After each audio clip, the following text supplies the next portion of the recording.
நம்முடைய பிதாவாகிய தேவனாலும் நம்முடைய இரட்சகராகிய இயேசு கிறிஸ்துவினாலும் உங்களுக்கு கிருபையும் சமாதானமும் உண்டாவதாக.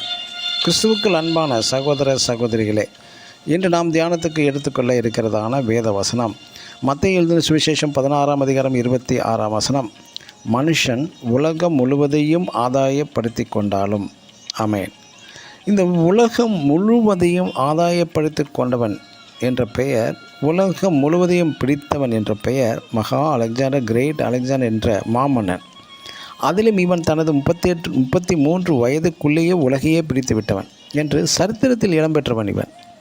இந்த மகா அலெக்சாண்டர் கடைசியாக விஷக்காய்ச்சல் அவனது 33வது வயதில் இறக்கும் தருவாயில் கடைசியாக சொன்னது, நான் மரித்த பின் எனது சவப்பெட்டியின் வெளியே எனது 2 கைகளையும் விரித்து வைத்து எடுத்து சென்று அடக்கம் செய்யுங்கள்.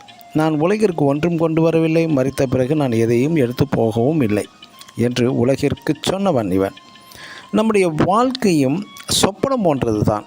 மற்றும் பார்வோன் சொப்பனத்தில் பல புதிர்கள் மறைந்திருந்தது. அதேபோல் பாபிலோனிய மாமன்னன் நேபுகாத் நேச்சார் சொப்பனத்திலும் பல புதிர்கள் மறைந்திருந்தது.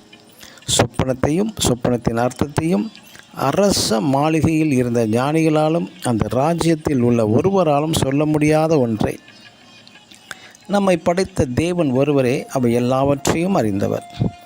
பார்வோன் தனது சொப்பனத்தை குறித்து கலங்கின அந்த வேளையில் எந்தவித குழப்பமும் இன்றி தெளிவாக தேவன் மங்களமான, அதாவது சமாதானமான உத்தரவு அருளி செய்வார் என்று யோசேப்பு ஒரு நம்பிக்கையான இளைப்பாறுதல் தரும் பதிலை சொன்னதும் அடுத்து பார்வோன் சொன்னது, உன்னைப் போல விவேகமும் ஞானமும் உள்ளவன் வேறு ஒருவனும் இல்லை இந்த ராஜ்யத்தில்.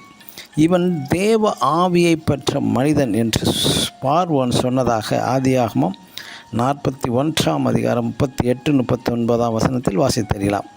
இந்த மகா அலெக்சாண்டரை போல, ஹிட்லரை போல உலகை வென்றாலும் சந்தோஷம் சமாதானம் இல்லை அவர்களுக்கு. ஆனால் தேவ ஆவியை பெற்ற யோசேப்பின் மூலம் பார்வோன் ஒரு நிம்மதியாகவும் இளைப்பாறுதலையும் பெற்றுவிட்டான். ஆமென். God bless you.